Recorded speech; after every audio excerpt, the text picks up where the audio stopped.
just a minefield. You wait until you hit one, it blows up, it hurts you, and then you're like, oh, that's a rule. I didn't know that was there. Business is messy and unpredictable. Sometimes lonely. So lonely. So lonely. And inspiration can often come from really weird places. We pick up where the bullet point blogs and the highlight reels leave off. We start with the stories. Welcome back to So Here's My Story. I'm Jodi. I'm Elliot. And today, the day we're recording, is International Whiskey Day. International Whiskey Day. Which, given our logo, just felt really important to mention. It does. This episode will actually come out on National Peanut Butter and Jelly Day, which feels far less significant. Far less significant. So in today's story that we'll get to here in just a minute, Elliot starts off a story about onboarding process, and we get into some really cool, I think, details about how onboarding processes could be way better and way more effective, not just about how somebody does their job, but how they actually exist in the care and feeding of unusual idiosyncrasies of a company and how you figure those things out. And we'll also be asking you to chime in. Yes, absolutely. Absolutely. So if you have not grabbed our special bonus episode, you can either get that by texting the word story to 345-345, or you can actually go to shmsbonus.com and you can subscribe to it that way as well. We hope to see you again soon. All right. Ready? Yep. So here's my story. I was given a packet of information, emailed a packet of information, actually, from a client who wanted me to look over their entire HR suite of documents. And that's the normal things. Tantalizing. Ooh, I know. It's my life, and you can't have it. So proceed. Included in that was, of course, the personnel manual, which lawyers are often asked to look over, and they had certain restrictive covenants and contract things. But they also had a smaller section on onboarding. And I've seen this. I've seen the onboarding part included as part of the suite of documents. But in each case, I've seen an onboarding document included. It's fairly brief, and it has a lot of boilerplate stuff like we are... integrity is our watchword, and we are an equal opportunity this, which is great and fine, and we believe in this and family. Yeah, I've seen it just to introduce you to our philosophy, and here you're treated as this, and colleagues and family is thrown around, and you're trying. For those of you who can't see us, I'm making my rolly eye face. You are, which is particularly interesting because of the different size pupils, but. And we're only 40 seconds in, and I mentioned that. I told myself I would not. And so I don't feel so good. Anyway, go ahead. So, but this onboarding packet was different because it really dispensed with the integrity is our watchword, and it had very practical information like they have casual Fridays, and on casual Fridays between September and January, this is in Maryland, you're encouraged to dress in purple for the Ravens. And then they said, yes, people actually do, meaning that it kind of dispensed or tried to dispense with that fear that you'd come in purple and everybody else is just you're dressed like, to no, the nines. We don't actually do that. Yeah, exactly. And it talked about bringing in donuts on this. And we have free donuts, but if you're going to partake of the donuts on Fridays, every once in a while, you probably want to contribute to this. And here's kind of... So you don't accidentally make the mistakes that you end up becoming a pariah for that you didn't know elsewhere were a problem. Correct. And it talked about things like, hey, if the photocopier is out of paper, this is where we keep it. And the restrooms are down here. And all these questions that if you can imagine somebody who just got hired and they're shown where their desk is, and they're sitting there, and maybe there's a pile of paper on their desk, maybe there's not, and they're waiting for some sort of project or something to do. But they don't know where the bathroom is, and they're not sure, do I ask somebody for this? And how do I get the emails of the people on, that I'm supposed to communicate with? And do we normally communicate by email? Does anybody text you? Is this a place where you're supposed to reply all to everything or not reply all? Because everyone has their little rules. Right. And if I want to call a meeting, am I stepping on toes? Does Brad always have to be at the meeting if it's my department? Right. So now, it didn't go into all of the details like the meetings and how to call this or whatever, but I was interested in the fact that somebody somewhere in my client's company put themselves in the position of somebody new sitting at the desk, not knowing the rules of engagement. Yeah. And they addressed a lot of it. And I really can't think of another example of having done that. Yeah. It's funny. I had, I too have not seen great onboarding documents. Although interestingly, my experience with the onboarding and all the companies that I've had, been able to spend some time in, less have I seen an actual document that the person gets. I've had lots of discussions about onboarding processes, like people wanting to discuss what their onboarding procedure is. So more from like not behind the scenes, but what do we think people do? What do we have to think through? Whatever. And I haven't seen any particularly spectacular ones. But what you're describing reminds me a little bit of the evolution that I went through, because I was with the architecture firm that I was with for close to 16 years. And that entire time I was in charge of our admin staff, was one of the many things that I had on my plate. And in the beginning, when I would hire admin staff, I was terrible straight up terrible at onboarding them, because I didn't know what I was doing. And I would, sort of tell them some things and not other things. And by the time I left, I felt like I had this killer onboarding process because I really knew all the things. But what made me think of that was, so two things. One I stumbled upon by accident, because we would have a lot of projects going on at once. And it was a lot to take in. Because I think that's one of the trickiest things with onboarding is how do you create an entry ramp for people that tells them, I started to say, how do you create the entry ramp that tells them what they need to know so that they can get started? But it actually starts a step before that. It was even identifying like, what are the main things somebody needs to know to get started? Yeah. And particularly, let me just say, particularly because a lot of times when people are hired, they're hired because there's an immediate need. So they're thrown into something. Yes.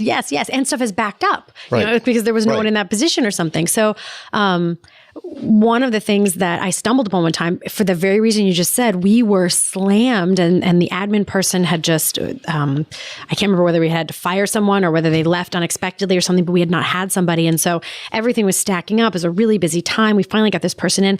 I didn't have time to do the poor job of onboarding that I normally did with the person that particular day. This is before the killer job of onboarding. This is before it got really good. And I said, well, here, just sort these by project file, because in architecture, from a liability standpoint, we had to make copies of everything because it's like 17 years that you have to, it's like 3 years for discovery and then 14 years, whatever, statute of limitations.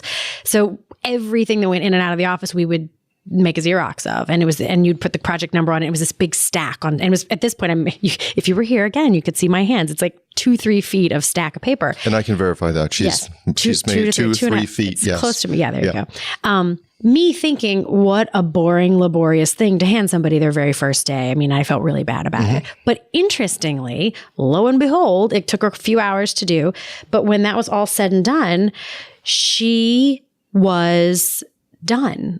She knew the project numbers of our most active projects. It's like an immersion thing. It was an immersion thing. And she didn't know the project numbers of our jobs that had no activity, but that's okay. Because they weren't really going on right then. And it was really cool. So I was like, from now on, that's where I started everybody, because, in the next couple hours, you will automatically know the job numbers of all of our most important projects right now. So that was when I kind of stumbled on. But then I did have a list of things. I would have never written them in a document, but they were things like, one of our principals was one of the owners of the company had really bad hearing, but primarily for higher pitched voices. And so he legitimately did not hear women's voices as clearly as men's voices, lower voices. And which I know there's a whole slew, you're smirking. But I had restraint until you said something. I threw in the word legitimately. I know you did. Because I'm like, truly. I held back. If he was looking at you and he could see that you're speaking, he would hear you. But if you were off to his side or something and you just said his name, it would seem like he ignored you sometimes. And I mean, talk about a bad misperception for somebody to think that, I tried to get Phil's attention. He just ignored me or he blew past me or whatever. And he's the boss. So that comes with a lot of weight. Right. And so I would say hey, if you want, if you need to say something to Phil, make sure that you're in front of him so that he sees you. And you can, so that he can actually, notice that you're speaking, whatever, because, and if ever he doesn't respond, it's because he really didn't hear you. You need to get his attention. And I had a few other things like that. I was like, and here's how and this person has this issue, and this person, just sort of this rundown of, I called it the Karen feeding of. Well, but then that makes a lot of sense. Karen feeding of the firm. And there's a lot that you don't put into writing. I mean, I used to give when we had a much larger organization, which came with its own issues. One of the issues that came with a larger organization was there was interpersonal drama, a lot more of it. And there were even dating and things like that. And I used to sit people down and I used to tell them, this is literally what I would tell them. I said, look, I operate, as the owner of this business, I operate in what I like to think of as a warm and comforting cocoon of cluelessness about anything personal. What? I get you. If you do anything to pierce that cocoon, I get irritated. So whatever you guys do, I don't want to know, but I don't want people coming in saying he did this with her, she did it to him, whatever. Now, that was many years ago. I mean, now, and it's certainly not turning. We had an HR person, and they would deal with the serious issues. But I just didn't like, I felt he ignored me, and she didn't call me into this meeting, and there were certain things that I needed people to tell our new hires, hey, don't bring the personal problems to Elliot. Well, I don't even think that's an Elliot issue. That's we could do a whole other topic on this of the downside, a whole other episode, on the importance of minimizing triangulation. Like I actually have a company I work with who has a rule that if you have not already talked to the other, now there are some things about this, if it's your superior or whatever, there are some exceptions to this rule, but if you have not already tried to address it with the other person, you are not permitted to take it to someone else. Yeah. Like you have to try to address it yourself first. But anyway. And I've certainly had people say, look, either she goes or I go, which is not something I've ever handled well.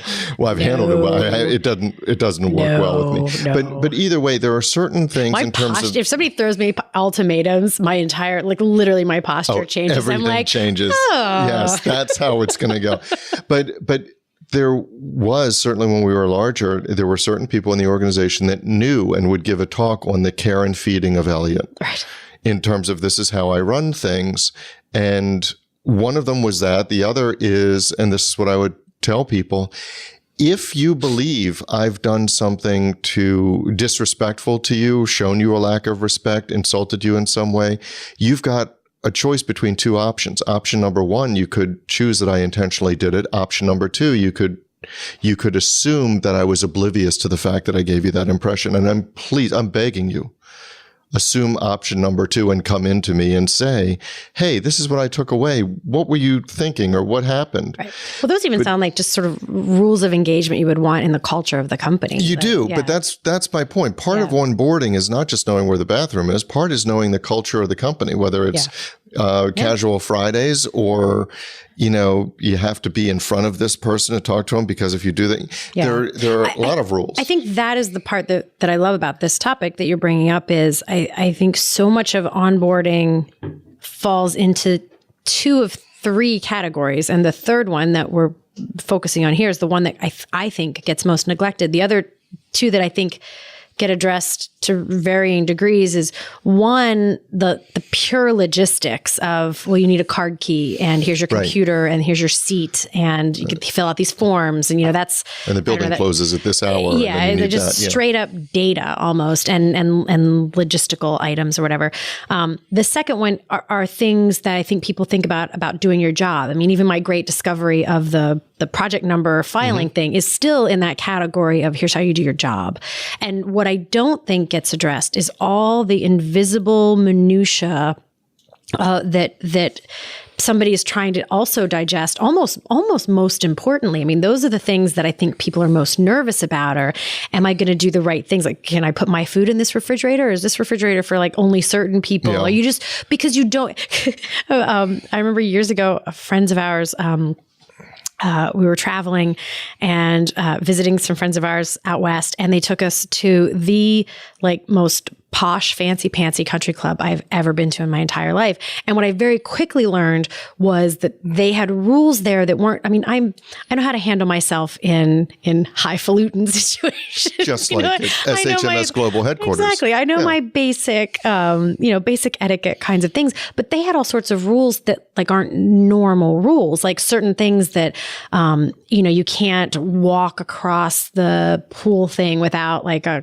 full cover up on, I'm like, but we're at a pool, okay, like whatever. I'm not going to go into the fancy restaurant in my bathing suit, but I thought I could run to the bathroom. Yeah, because you're at the pool. You're at the pool, but so that's a rule no one has. But once you realize that there are rules, the minute you become cognizant that there are rules that are not your everyday rules, well, then you have it's like a minefield. You're like, you don't know where the rules are. And I think that's where people can get really overly careful or I know just in the amount that I interact with a number of different companies at any given time, I have to quickly try and absorb some of their little cultural things, just even as much as we email. I was joking about the reply all thing, but I have this one client where you have to include there's this long list of people that you have to include for anything because they do everything by include everyone on this email. I have another client that if you put anybody extra on the email thing, there's hell to pay. It's you send it to as few people as possible. It's not the one's right or what's wrong, but if I was walking there to work, how would I know that if it's not told to you, or how do you absorb all that? And on the email, it's why I just interject this one thing. On the email, I was also then you go back told to shutting up. Then I'll go back to shutting up. You can turn off my mic right after this. So on the email, I was told when I was an associate, I had emailed a client and I emailed the principals, whatever. And my senior partner came in and said, I saw your email. Contents of the email were fine, all that, except you didn't put the president's name first in the address line. You put everybody in the group, but you always have to put Bill's name first. Wow. Because adding that to my list. Oh, things to worry about. Yeah, no, but I'm saying, and I will tell you that ever since then, I don't know that anybody else notices. But when I email to multiple members of a company, I will always make sure the senior member is first. Okay, that's what I thought you were going to say. When you email multiple people, you put them in order of importance, because then I'm going to I can look at every group email I've ever gotten. That's way too much effort to look at the org chart. First, Elliot. Yes. I better be first. But no, I will always put the senior member first. That's so interesting. Because that one time, and it may be the one time out of 6 billion people on the planet, Bill might be the only one who would notice. But he noticed, and so I always did that. Yeah, I integrated with a team of a client there and I was sort of helping them from their client's perspective. I was being one of them. It was just a little project I was doing with them. And there was a portion of it that was just mine, which is why they had brought me in, because it was my expertise and not theirs. And I emailed the client, copied everyone like I was supposed to. And I said, we got everything we need. I just need a couple extra things and da-da-da-da.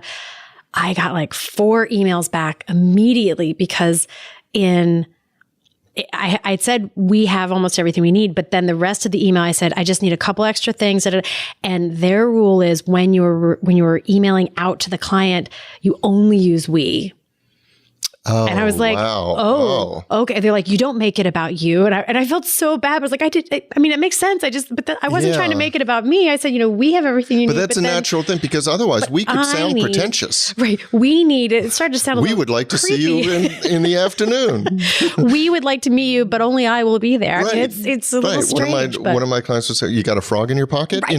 That's funny. My mom used to say that. Yeah. So but it's funny. Those are certain of the rules. And yet I understood the cultural tech. They don't want to make it about it. They want it to seem like this unified partnership of a group. I got it. But I didn't know that. You'd have no way of knowing until you either made the mistake and were called out on it. Right. And hysterically, though, I got called out on it as if I had been eating with my elbows on the table or, didn't have my napkin. It was a basic, you did this thing. I'm like, I didn't know that thing was a thing. Right. Now I do. So that's the question, really. And that's what was brought on by this onboarding packet. Right. How do people know that? Because it seems like there's only a couple ways. Either somebody goes to the trouble of orienting them or documenting them or sitting them down and saying, this is deal. You get the quiet back scenes tour. You get the back scenes tour. He's cranky in the mornings, but he's nice in the afternoons. Don't talk to him before 10. Yeah. So, or it's just a minefield. You wait until you hit one, it blows up, it hurts you, and then you're like, oh, that's a rule. I didn't know that was there. And there is kind of a downside. Sometimes the things that work because they are informal. So if you made them a thing, like there's this distinction between what I would ever want written down and what I would just want said. Like you might say, like, look, our hours are 8:30 to 5.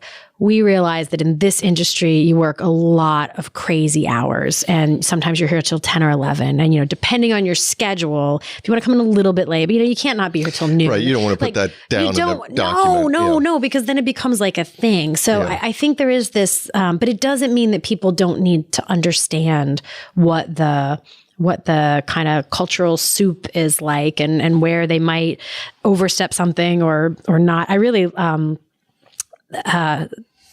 I totally lost my train of thought. But one of the things when you say this is becoming like an every episode thing now, where I just completely lose my thought in the middle. Well, that's really why you turned my mic back on. So really, when you're talking about the cultural soup, though, and there are certain things that you don't put in writing, but that's why I think it's really important to have one or two people, maybe more than that are like the guardians of the culture, not only self-appointed, but actually that you as the owner understand what their view is and that their view aligns with yours. Yes. So you're right. So I think it's those two things. One is the onboarding packet, which started the episode, but also the onboarding.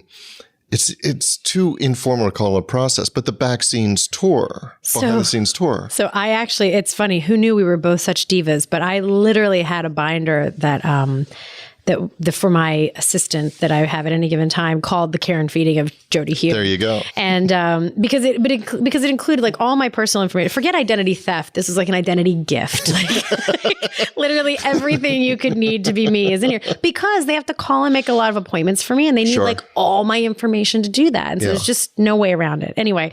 As I had this one woman working with me, I said, look, as you notice quirks, things like even little things like how I like things written on how I like my calendar done. Like I have little quirks. Like when I send an invite to a client, I always put my name first. Like, because if I send them if I was sending you a calendar invite and it says meeting with Elliot, on your calendar, it says meeting with Elliot. Correct. Well, you're meeting with you. That's right. And so out of respect, out of making their life a little bit, now granted, they can click on it and see that I'm the invitee, whatever. But out of respect for their thing and to make my life easier, I just say Jodi and Elliot lunch or Jodi and Elliot meeting. And so it's first on your calendar. It doesn't bother me that my name's on there. I know, and I can still see your name. I don't have to click on it either. So that's a little idiosyncrasy that I like. So I said, as we do those things, collect them in this binder. Well, I wish I had it. I wish I could pull it up easily, because there were lots of things that I would say like, oh, add that to that list, to make future onboarding things easier. But then later, like she would add her own things. And when she left, I went and pulled it up, and it was pretty funny. Like there were some things that I didn't realize were like my own little idiosyncrasies. Like one of them was Jodi's a verbal processor. So when she first starts telling you what like the thing is, don't start taking notes, because halfway through, she's going to be like, oh wait, never mind. Okay, now I've gotten to the conclusion. We're going to do it this way. And so everything you wrote down it was much more concise. This is, by the way, going to come as a complete shock to the regular listeners to the podcast. No. Yeah, exactly. So it was really funny. But when I read it, I was like, that is absolutely true. And if you're somebody who starts taking rigorous notes the second I'm talking, you're going to be frustrated, because I'm probably going to get to a better conclusion as I'm thinking it through. And I'm not going to abandon that just because that's a little frustrating. True. It's the better conclusion.